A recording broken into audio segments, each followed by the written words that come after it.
The men came for the dining table before the black ribbon had faded from Eleanor Vane's sleeve. They carried it through the front door while rain silvered the cobbles of Foxmere, and a clerk stood beneath the eaves, marking each item on a list. 2 chairs, the walnut press, Nathaniel's books, the copper warming pan. Everything received a number. Gideon Rusk watched from the parlor hearth as if the house already belonged to him. He was a broad, careful man of 45 whose mourning band looked newly purchased and whose banking coat never seemed to collect rain. "The deficiencies are greater than we feared," he told the neighbors invited to witness the seizure. "Mr. Vane diverted the Workers' Relief Fund and concealed his losses in false paper orders. His widow cannot be held personally guilty, but the creditors must recover what they can."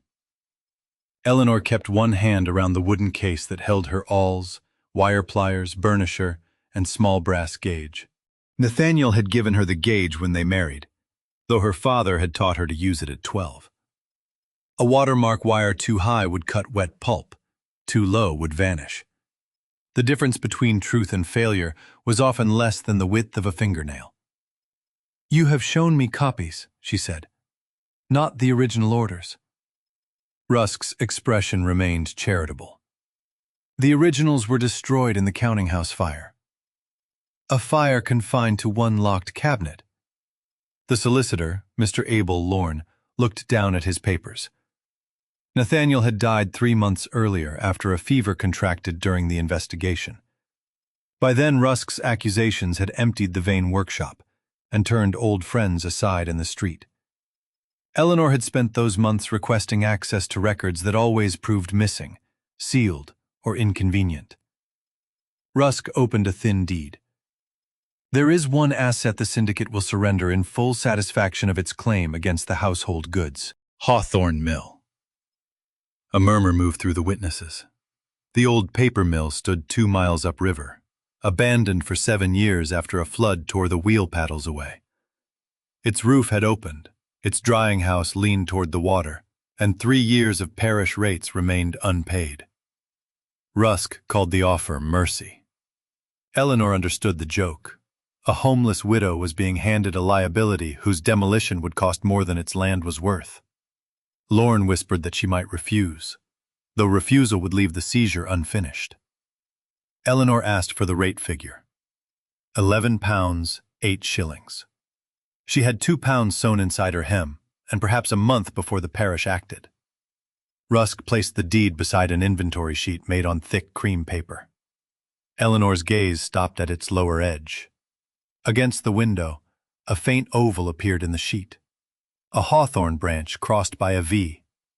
Nathaniel's private trial mark. She lifted the page. "When was this inventory written?"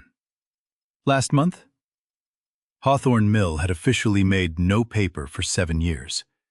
Nathaniel's mark had never been licensed for commercial use, and the mold bearing it had disappeared after his death. Eleanor felt grief sharpen into purpose. "I accept the mill," she said. Rusk's smile faltered only when she requested that the deed, rate schedule, and settlement be witnessed separately. She made Lorne record that Hawthorne's machinery, water rights, lofts, and surviving stock passed with the freehold. Her precision drew impatient sighs, but 3 witnesses signed. She carried the deed away in her tool case while the creditors carried out the last chair. At dawn she walked upriver through cold rain. Hawthorne Mill emerged beyond alder trees, a long stone building crouched beside a swollen leat. Half its slates were gone.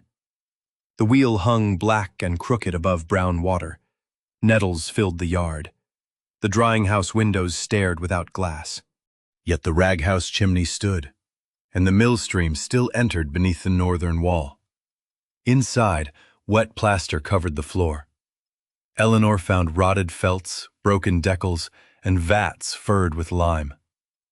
She climbed to the upper drying loft, because surviving paper would be safest above flood level. Beneath a fallen rack lay a packet wrapped in oilcloth.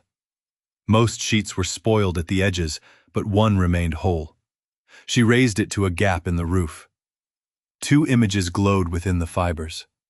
One was Nathaniel's V and Hawthorne branch, The other was a small rook beneath a crown, the private crest Gideon Rusk used on his correspondence. Separate marks could be sewn into one mold, but no lawful order had ever joined these. The sheet had been made here, with equipment someone claimed had not moved in 7 years. A board creaked below. Eleanor descended with a broken drying pole held before her. No intruder waited in the vat room, but fresh oil shone on the bearing of the rag stamper. A muddy boot print led to the western door, where the lock had been opened without splintering the wood. Someone had visited Hawthorne after the rain began. Someone who possessed a key. Before settling for the night, Eleanor searched the ground floor by inches. She marked each usable beam with chalk, each dangerous board with a cross, and every object that might be sold or repaired in a notebook made from scraps. The discipline came from her father, Josiah Martin, who had managed molds at a Hampshire mill until rheumatism bent his fingers. He taught Eleanor not merely to form a sheet, but to read one. Linen made a long, bright fiber. Cotton clouded at the torn edge. Wool announced careless sorting with a greasy smell. At 16, she could sew a name in fine brass wire and calculate shrinkage after pressing. No guild certificate had followed, because daughters were expected to assist rather than qualify. But the knowledge remained hers. The wheel pit worried her most. Water had undermined 2 foundation stones, and the axle leaned nearly 3 inches. She tied a cord across the opening so darkness would not send her into it. In the press room, she found a screw press whose oak platen had split, but whose iron thread remained sound. A pile of rusted drying poles could be cut down for fuel. Nothing suggested miraculous restoration. Hawthorne was a ledger of costs. Slates before winter, lime after frost, wheelwright when money allowed, and food every day whether evidence appeared or not. In Nathaniel's last year, he and Eleanor had rented 2 rooms behind a stationer's shop. He designed decorative marks while she executed the difficult wire sewing, though customers assumed the fine work was his. He had promised that one day their invoices would carry both names.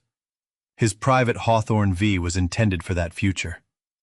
Seeing it now on a creditor's inventory felt like finding his handwriting in a stranger's confession. Eleanor spent her first night in the mill's old counting room with her coat over her dress and her tool case beneath her head.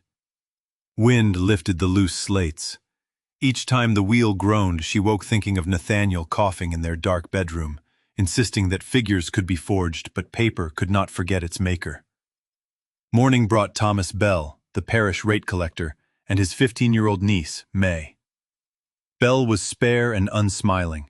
He gave Eleanor 28 days before applying for seizure. May stared at the ruined wheel and asked whether paper had truly been made from old linen. "Good paper remembers the cloth it came from," Eleanor replied. Bell softened enough to warn her that the footbridge belonged to Rusk's estate. Her deed granted cart access along the lower lane, but a fallen ash blocked it. Without access, she could not bring lime, timber, or rags to the mill. Eleanor offered a bargain. If Bell allowed half the rates after 14 days and the balance at 28, she would produce saleable wrapping paper from surviving stock. He called it unlikely, yet wrote the terms because exact promises were easier to enforce than pity. She began with one dry room. She patched the counting room roof using sound slates taken from the collapsed stable, cleared a flue, and made a bed from drying felts. May returned after school with bread and a sack of linen offcuts from her aunt's dressmaking. The girl's mother had died in a factory fever. The relief fund Nathaniel supposedly stole had been intended for families like hers. May did not accuse Eleanor. That was harder to bear than accusation. The mill's first anomaly was not the double watermark but the pulp itself. In a sealed chest, Eleanor found pale half-stuff, rags already washed and beaten, still dry because the chest stood on lead feet. Between thumb and forefinger she detected flax, cotton, and a short blue fiber used in Rusk & Company's security paper. That mixture had been developed after Hawthorne closed. She showed May how to soak a small batch, skim dirt, and stir without twisting the fibers. The main vat leaked, so Eleanor lined a smaller sizing trough with clay and warmed it over bricks. She repaired a plain-laid mold with wire taken from a broken window guard. Her first sheets were gray and uneven, useful only for grocers, but they proved the craft could live. On the 5th day, a carter named Samuel Pike cut the fallen ash into lengths in exchange for half the firewood. His son had lost wages when Rusk closed a stationery shop after the scandal. Pike spoke little, yet returned with 2 boards for the roof. Mrs. Bell bought 6 sheets for dress patterns. A butcher ordered wrapping paper if Eleanor could make it strong. The village had not forgiven her. It had merely begun to watch her work. Work established facts, rumor could not. Eleanor rose before light to heat water, broke ice from the trough, and sorted rags until her nails split. Colored cloth went to wrapping stock.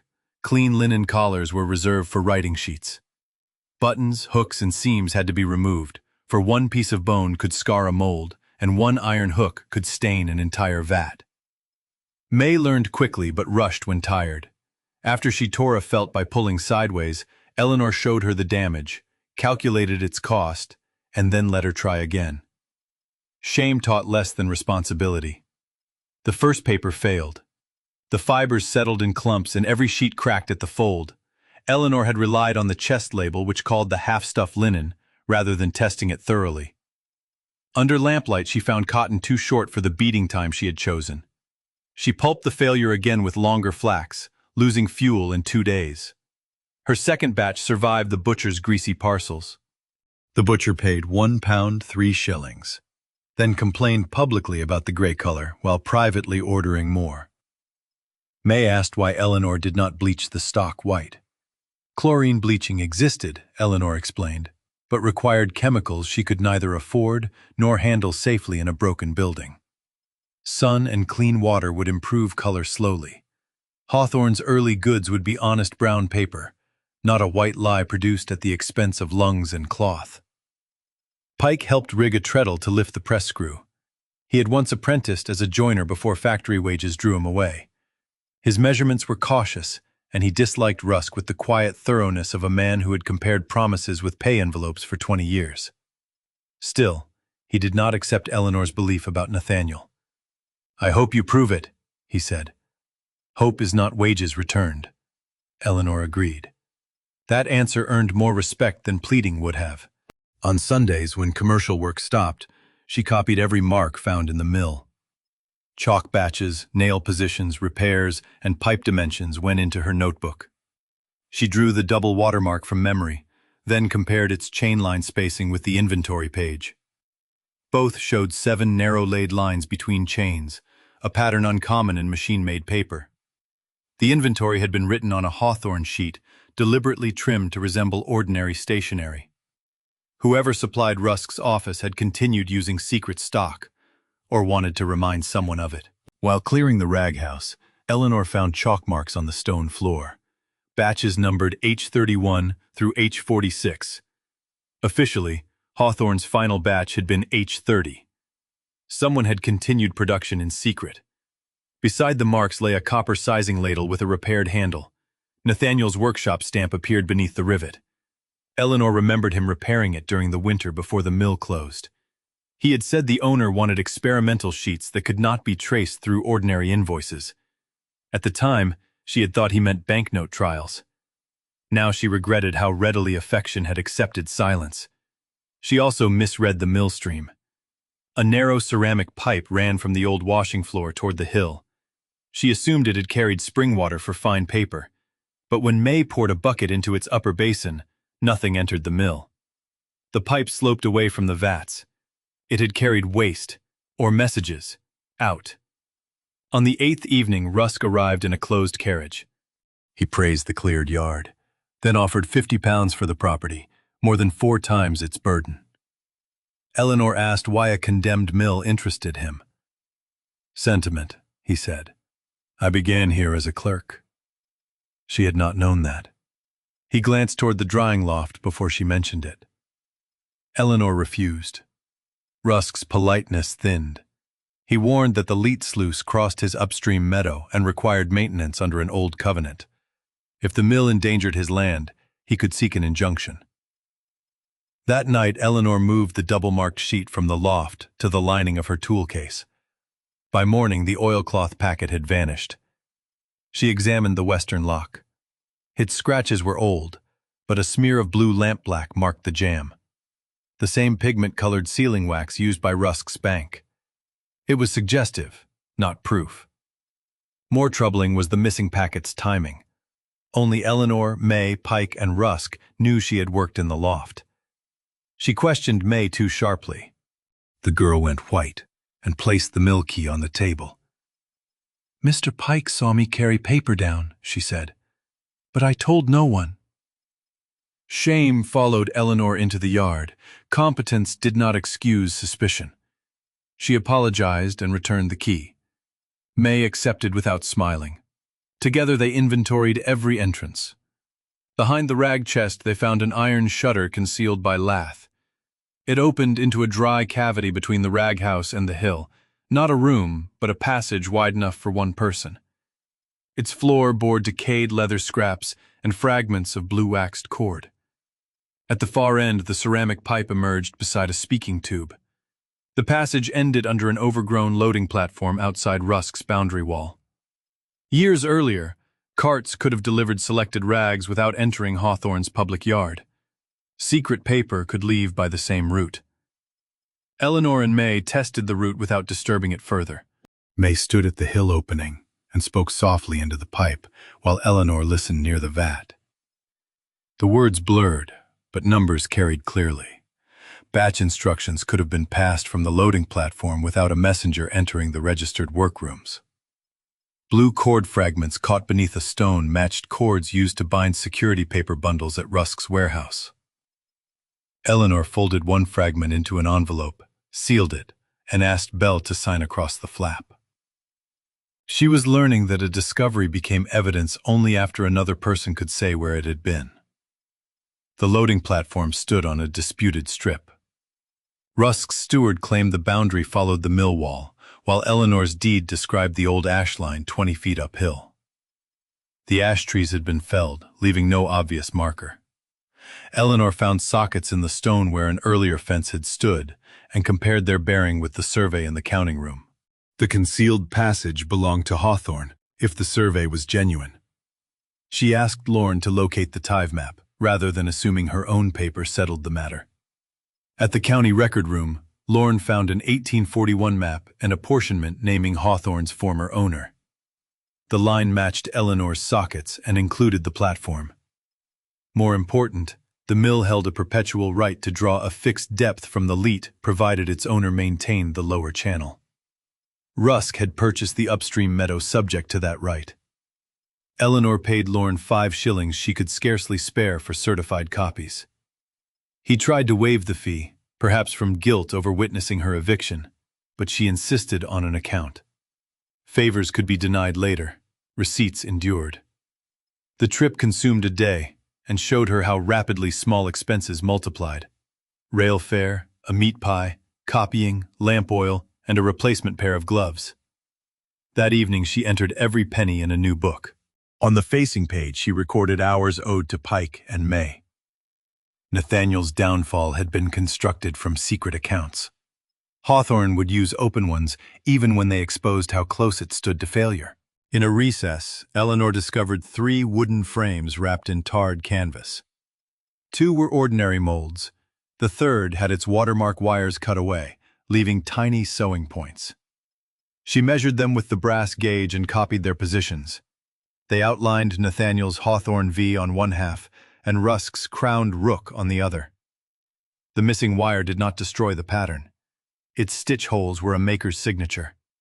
Repairing the mill remained necessary. Evidence from a ruined mold might be dismissed as something Eleanor altered herself. She needed to demonstrate how the fraudulent documents had been manufactured and identify the batches through surviving records.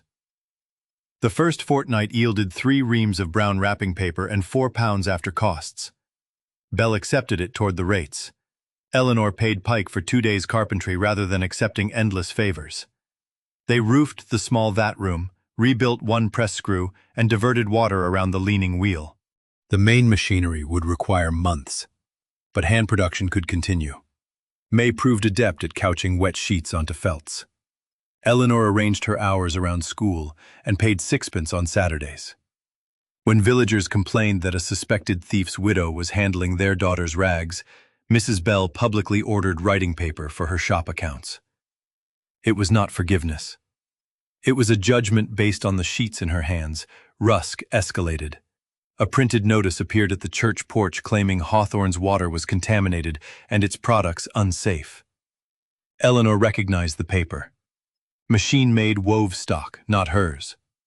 She took water samples in sealed jars to Dr. Hales, who could testify only that the mill stream and village pump showed no unusual odor or sediment. Chemical certainty lay beyond his equipment, but the rumor weakened when he used Eleanor's paper to wrap medicine. Then the upstream sluice closed. The leat drained to mud, halting every vat. Rusk's steward produced a covenant requiring the mill owner to clear silt from a shared channel. Eleanor had no money for 10 laborers. She read the covenant's boundary description and used an old survey nailed inside the counting room cupboard. The duty covered only the lower 60 yards. Rusk's estate was responsible above the boundary stone.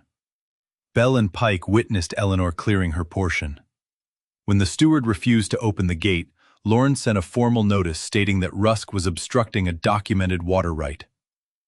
Rusk relented before a magistrate could hear it, but the delay cost Eleanor 5 days and spoiled a vat of pulp. As the water returned, it pushed a cylinder of horn from the ceramic pipe. Inside was a strip of rag paper covered in faded numbers. May assumed it was an account. Eleanor saw that each number paired a batch with a rag composition: blue cotton, fine flax, sailcloth, hemp. H31 through H46 were present, with dates from 7 years earlier. Beside H42 appeared NV and the words, "Refused crown." Nathaniel had been involved. He had also refused something. For 2 days, Eleanor could not bring herself to search further. She worked the vat until her shoulders burned, as though enough useful paper might postpone an unwelcome truth.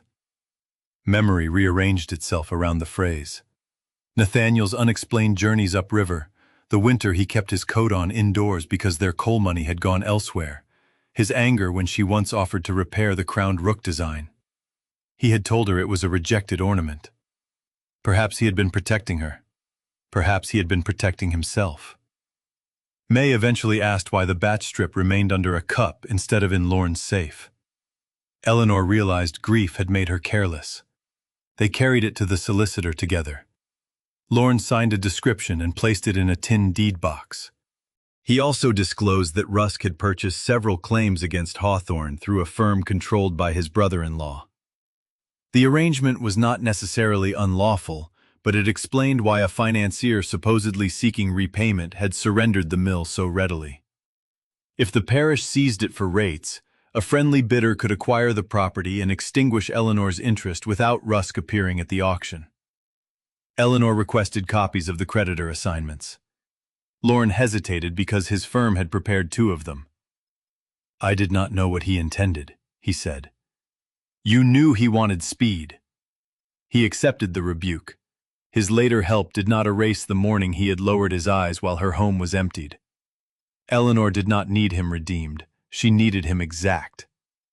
At the mill, she compared the horn strip with the chalk floor marks. H37 was missing from the wall, though present on the paper. Under a layer of lime wash, she found the ghost of a corrected 7. Someone had tried to erase that batch alone. The recipe listed fine linen without blue cotton, and the receiver initials were AW, presumably Amos Renly. Eleanor first believed H37 contained the decisive evidence.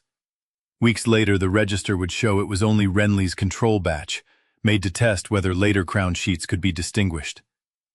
The mistaken emphasis cost her time, but it taught her to compare systems rather than worship a single clue. The strip led Eleanor to the old beater platform, where one floorboard had been fixed with handmade brass screws. Beneath it lay a shallow, lead-lined compartment. It contained no money. There were sample sheets, small bags of fiber, and a letter from Hawthorne's former master papermaker, Amos Renly, addressed to Nathaniel. Renly wrote that Rusk had ordered paper bearing imitations of reputable Mills marks so false debentures could be inserted into legitimate bundles. Nathaniel had cut a paired trial wire at Rusk's instruction, then recognized the purpose and destroyed the usable crown. Renly retained sample sheets and batch notes. If exposed, both men risked prosecution for work begun before they understood the scheme. Renly proposed placing evidence with the county solicitor after securing the workers' unpaid shares. The final page was missing. Eleanor's relief turned sour. Nathaniel had not stolen the fund, but he had concealed his early participation. The truth would not make him spotless. It would make him human, frightened, and late to courage. She told May enough to explain why the evidence mattered. May asked whether Eleanor would burn the letter to protect Nathaniel. "No," Eleanor said after a long silence. "A name cleared by another lie is not cleared." That choice cost her sooner than expected. Rusk's men arrived with a county order to inspect unsafe structures. The order was genuine, obtained after his surveyor declared the western wall unstable. Eleanor could not prevent entry. She could only insist that Belle and Lorne attend. Rusk found the repaired mold frame on the workbench. "A convenient artifact," he said, "made by a woman who admits she can sew any mark she chooses." He produced an affidavit from a former clerk claiming Nathaniel alone had commissioned the secret batches. The clerk was Jeremiah Cole, now manager of Rusk's warehouse. Eleanor saw the trap. Her evidence could be turned into proof against her husband. During the inspection, a loose coping stone fell from the western wall and struck Pike's shoulder. Eleanor dragged him clear before more masonry followed. Saving samples or tools did not enter her mind. She spent 9 shillings of her rate money on the doctor and closed the passage until the wall could be braced. Pike's injury left his family without wages. Eleanor offered the £4 remaining from paper sales. He refused half, accepting only what he would have earned. His wife Ruth brought soup and told Eleanor that Nathaniel had once created a relief subscription through the stationery company. Workers contributed pennies. Rusk's bank matched them on paper. No worker had ever seen the bank's matching funds. The moral shape of the fraud emerged. Rusk had printed false debentures to hide withdrawals, blamed Nathaniel when the subscription failed, then acquired creditors' claims cheaply. Hawthorne's land mattered because the evidence and a valuable water right might survive there. Yet suspicion was not a case. Eleanor needed the missing page, the original account chain, and an independent witness who could date the paper. She found one through the repair she had nearly postponed. The damaged wheel could not drive the stampers, but its axle carried an iron counting drum that recorded revolutions. When wheelwright Isaac Moore removed the bent outer plate, Eleanor saw 16 notches filed on its concealed face, each aligned with batches H31 to H46. The final notch held a plug of blue cotton fiber in printer's black. Moore remembered fitting the drum 7 years earlier under Renly's supervision. He had been paid by Rusk and Company, not Hawthorne's owner. His old daybook contained the charge and date. He agreed to testify, partly because Eleanor paid his modest fee in installments rather than asking him to risk his trade for sentiment. Winter tightened around the valley. Frost stopped outdoor masonry. Eleanor, May, and Ruth Pike worked in the roofed vat room, producing wrapping sheets, grocer's cones, and a small order of cream writing paper. Ruth knew 6 widows with irregular factory work. Eleanor could not employ them all, but she taught 2 to sort and wash rags, paying by clean weight. The mill began to offer a few honest shillings before it offered vindication. Rusk struck at that livelihood. Cole persuaded 3 merchants to cancel orders, alleging that Hawthorne's stock might be seized. Then someone opened the headgate during a hard night frost. Water surged through the leat and froze against the braced western wall. At dawn the masonry bulged. Eleanor and Pike, his arm still bound, worked to divert the flow. A support cracked. May, ignoring Eleanor's order to stay back, crawled beneath the platform to pull a jammed board. The wall shifted, trapping her skirt. Eleanor cut the fabric with her wire shears and hauled her free seconds before stones crashed into the passage. The concealed corridor collapsed. The mold frames and lead compartment disappeared beneath rubble. Worse, the flood soaked the month's finished stock. Hawthorne's roofed rooms survived, but Eleanor could no longer pay the remaining rates by the deadline. For an hour, Eleanor stood in the yard, unable to calculate. The paper stacked for delivery had become swollen blocks. Lime washed from the wall clouded the leat. One press leg had snapped, and the roof brace Pike installed lay beneath stone. Numbers had always steadied her, but there were too many losses to fit on one page. Ruth Pike brought the other workers and began separating wet sheets without asking whether they would be paid. Eleanor stopped her. Voluntary rescue could become exploitation when the desperate person benefited most. She promised wages only for 4 hours and said exactly how little cash remained. Ruth chose 2 women, the others returned home. They peeled apart what could be saved, hanging coarse sheets on lines in the school shed with Belle's permission. A third of the stock dried warped but saleable as packing paper. The rest became pulp again. Pike inspected the collapsed wall from a distance. Reopening the passage would require shoring, a mason, and warmer weather. He estimated 12 pounds for temporary stabilization and perhaps 40 for proper rebuilding. Eleanor wrote both figures down. The visible act of recording disaster restored her ability to think. May confessed that the headgate chain had shown bright marks the previous afternoon. She had noticed but assumed Pike had tested it. Eleanor added the observation to her statement without turning it into certainty.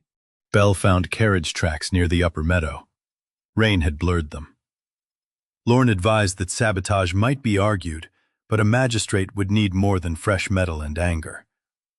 They preserved the broken gate pin in a sealed sack.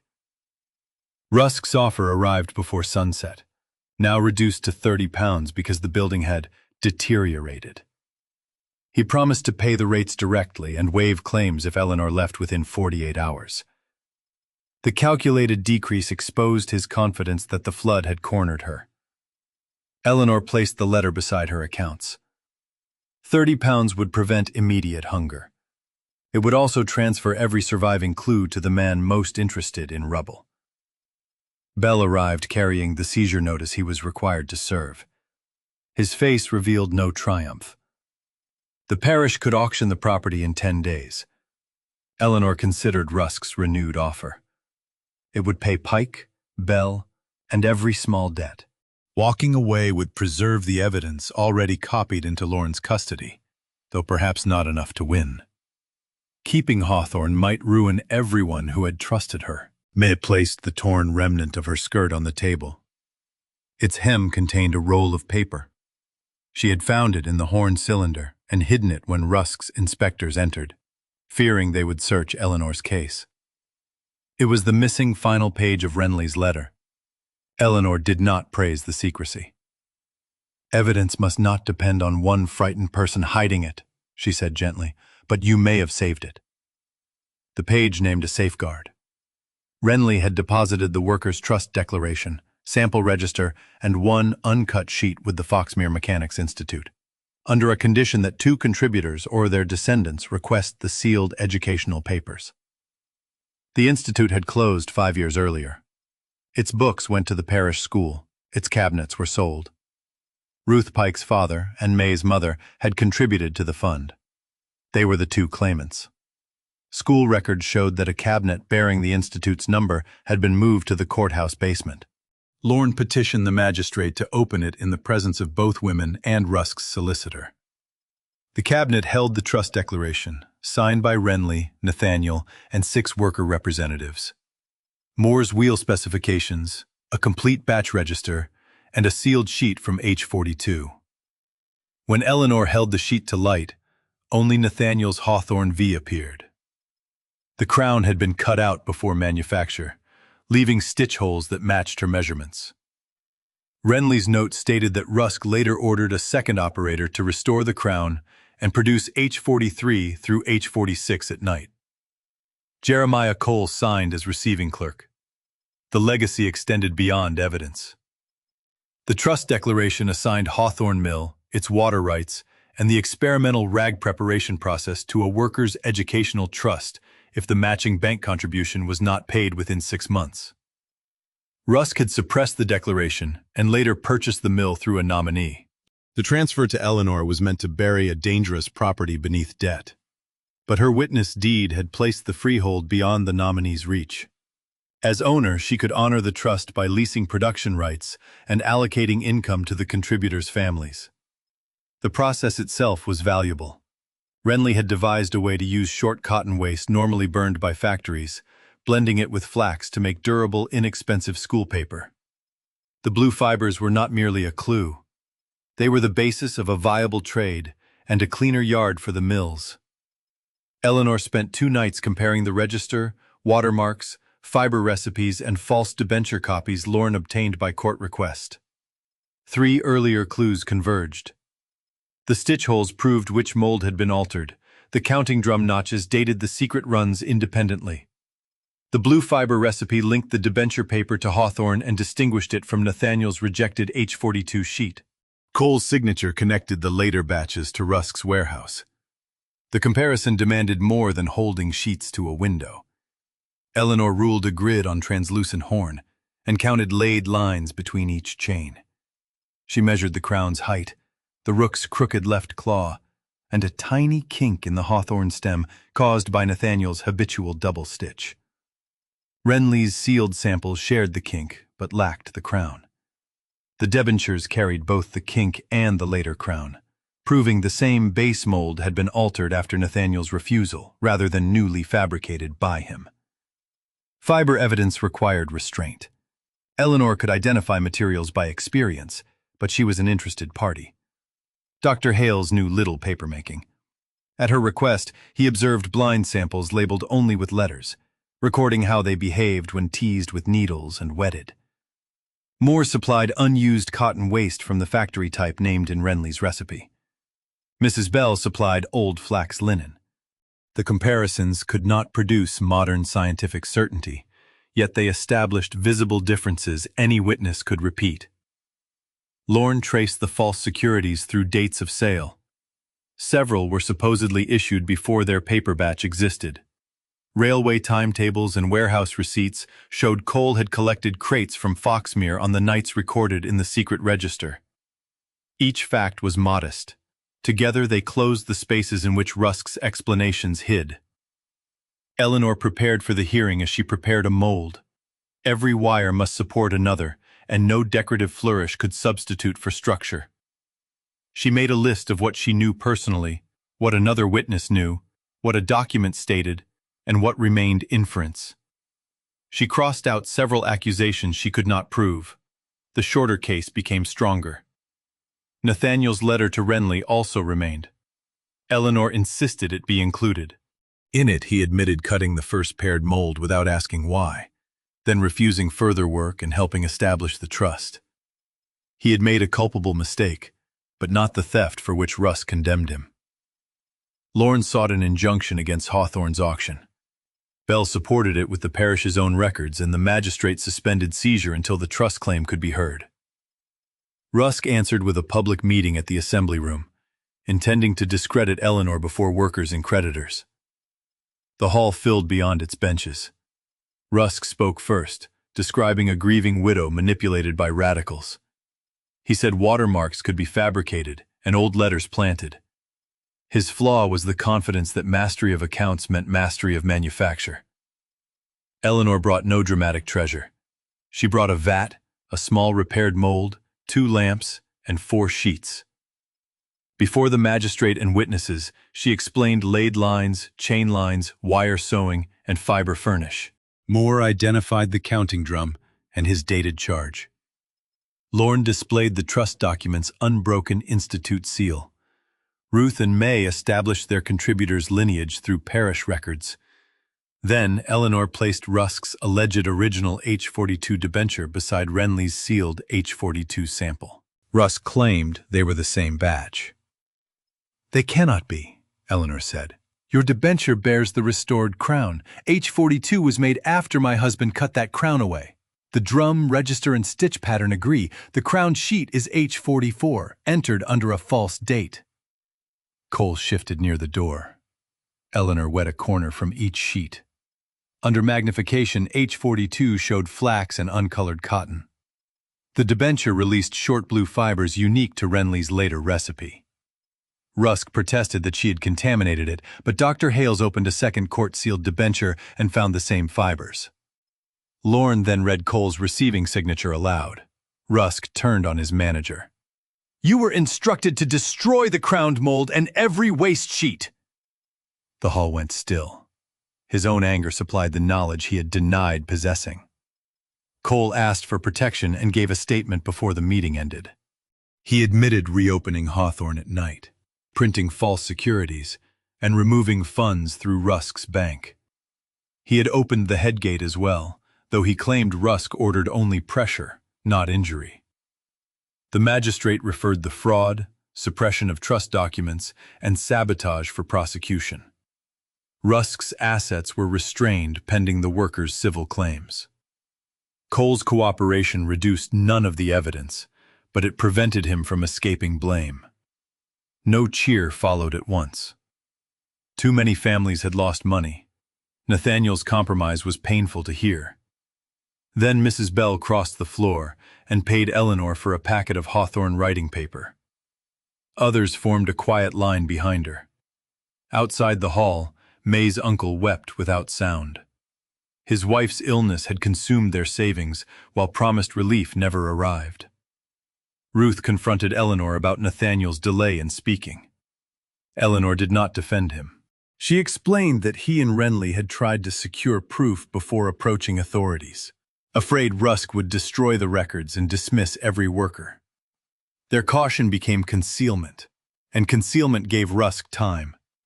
Ruth answered that frightened men could still harm families. Eleanor said yes. That admission prevented easy reconciliation, but it allowed an honest one later. The workers' representatives voted to preserve Nathaniel's letter with the trust papers, including the sentences that shamed him. They also preserved his refusal and his attempt at restitution. Hawthorne's history would not divide people into spotless heroes and convenient villains. Rusk's choices were worse because they were deliberate, repeated, and profitable, not because everyone he harmed had been perfect. The public reckoning continued through less dramatic rooms. Bank examiners compared deposits. The parish clerk verified deaths and marriages for contributor claims. Surveyors walked the boundary in freezing rain and set new stones before witnesses. Eleanor attended every session she could, but she returned to the vat between them. Justice conducted entirely on paper could take a year. Bread could not. Vindication did not rebuild the wall. The next morning, Eleanor returned to frost, rubble, and a wheel still unable to turn. The trust documents gave her standing, not instant wealth. With Lorne's help, she formed a board consisting of herself, 2 elected worker representatives, Bell for the parish, and a school governor. Hawthorne remained Eleanor's freehold under the deed, but she granted the trust a 21-year production lease in exchange for a fixed, modest rent, repair obligations, and a share of surplus for contributors' families. Recovered funds arrived slowly through court. An interim payment settled the rates and Pike's doctor bill. Rather than replace the whole roof, they repaired the vat house and rag room first. Moore rebuilt the wheel over 4 months, reusing the sound oak arms. The western wall waited until spring, when lime mortar could cure properly. Eleanor refused cheap cement that would trap damp in the old stone. Production expanded by stages. 2 vats supplied wrapping and school paper. The trust contracted with nearby cotton mills to remove clean short waste at little cost. Eleanor improved Renly's mixture, learning that too much blue cotton weakened the sheet and that winter water required longer beating. Failed batches became pasteboard rather than being hidden from the accounts. The first quarter showed a profit of only £9 after wages, fuel, rent, and repairs. Some board members expected the recovered process to produce a fortune. Eleanor laid out the accounts and explained that a patentable idea was not a working roof, a trained crew, or a reliable market. They voted to retain £6 for maintenance, distribute £2 among the neediest contributor households, and spend £1 on school copybooks. The sums were small enough to disappoint anyone waiting for treasure. They were also real. Spring brought a different danger. Cotton waste arrived faster than the mill could wash it, creating a fire risk in the rag house. Eleanor halted deliveries despite favorable prices and paid Pike to build ventilated bins. The delay cost an order. It also prevented Hawthorne from repeating the industrial carelessness its new reputation opposed.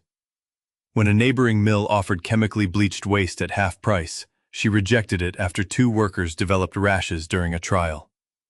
Sustainable work meant refusing profit that merely transferred injury to poorer hands.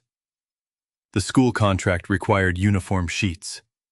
May devised a simple wooden timing bar so apprentices beat each furnish for the same interval. Eleanor credited the improvement in the board minutes and added a small bonus to May's wages. No one would disappear behind a master's name as Eleanor once had. By summer, 3 young women could draw, couch, press, and inspect paper. 2 men tended power and masonry. Ruth maintained accounts in a hand clearer than Rusk's clerks had ever used. May attended school each morning and trained at Hawthorne 3 afternoons a week. Eleanor would not let necessity steal the girl's education. Ruth supervised rag sorting and later became wages clerk. Pike recovered enough strength to lead maintenance, though cold weather always troubled his shoulder. Moore trained a local apprentice to tend the wheel. Some villagers never apologized. One merchant who had canceled his order returned only after Hawthorne paper became profitable. Eleanor required payment in advance. Trust grew through terms kept, wages posted openly, and books available to the board. Not through a sudden discovery that everyone had secretly admired her. The reading room opened on a wet September evening. Bell donated the Institute's surviving arithmetic books. Dr. Hales brought a volume on sanitation. Ruth insisted that the wages ledger sit on an ordinary shelf where any trust member could inspect it. Eleanor taught a weekly lesson on signatures, receipts, and interest. She did not pretend literacy alone could defeat a powerful fraud, but it could reduce the darkness in which one prospered. May taught younger children how to hold finished paper to a lamp and distinguish a true watermark from a printed imitation. One former skeptic, the publican George Fell, refused to enter. His brother had lost savings in Rusk's securities, and he believed Hawthorne should have been demolished with every name connected to it. Eleanor continued supplying his competitor and left him to his judgment. Months later, he sent clean linen rags without a note. She paid the market rate and recorded his name. Neither called it reconciliation. Eleanor moved from the counting room cot into 2 repaired chambers above the vat house. She purchased a second-hand table resembling none of the furniture seized from her former home. The distinction mattered. She was not reconstructing the rooms Rusk had emptied or waiting for Nathaniel to return to them. She chose white curtains woven by Ruth, a blue jug May found at market, and shelves Pike made from the old drying poles. The mill's sounds entered her sleep. The wheel's measured turn, the settling timbers, the faint slap of water against stone, but they no longer resembled a warning. Nathaniel's name was formally cleared of theft when the court accepted the manufacturing evidence and Rusk's account books were reconstructed. The judgment also recorded his initial role in cutting the trial mold. Eleanor requested that both facts remain together. At his grave, she said, quietly, "I would rather know the man you were than defend a saint who never lived." Grief changed after that. It lost its courtroom and became grief again. Rusk was convicted of fraud and conspiracy to damage the mill, while separate claims stripped him of the estate lands purchased with diverted money. Cole received a lesser sentence after testifying and was barred from fiduciary employment. The workers recovered only part of what they had lost, but the trust's annual distributions continued beyond the judgment. By the following autumn, Hawthorne's repaired drying loft held pale sheets instead of rain. The first large school order carried a new watermark designed by Eleanor, not Nathaniel's private V and not Renly's old emblem, but an open hand beside a hawthorn leaf. Around its edge were 16 tiny points, one for each secret batch whose record had survived. They were not visible in ordinary use. Children discovered them only when they held their lessons toward the light. Eleanor kept the original cut mold in a glass-fronted case at the small reading room established beside the rag house. The room held papermaking manuals, workers' account lessons, and the full history of the Relief Trust. Nothing was sealed into a wall. Knowledge protected by secrecy once had nearly vanished. Knowledge shared and witnessed could defend itself. On the anniversary of her arrival, Eleanor stood at the vat with May, now confident enough to lift a mold evenly. Water drained through the wire, leaving a thin, trembling layer of fiber. Beyond the open door, the rebuilt wheel turned in a steady autumn current. Ruth read wages aloud in the counting room. Pike argued cheerfully with a carter over dry storage. The mill still bore patched slates and mismatched stone, every repair honest about what had been broken. May raised the new sheet to the window. The open hand appeared within it, clear but inseparable from the paper itself. "Will it last?" she asked. Eleanor touched the damp edge, judging its strength. "If we made it truthfully." Together they laid the sheet upon the felt, and Hawthorne Mill began another page.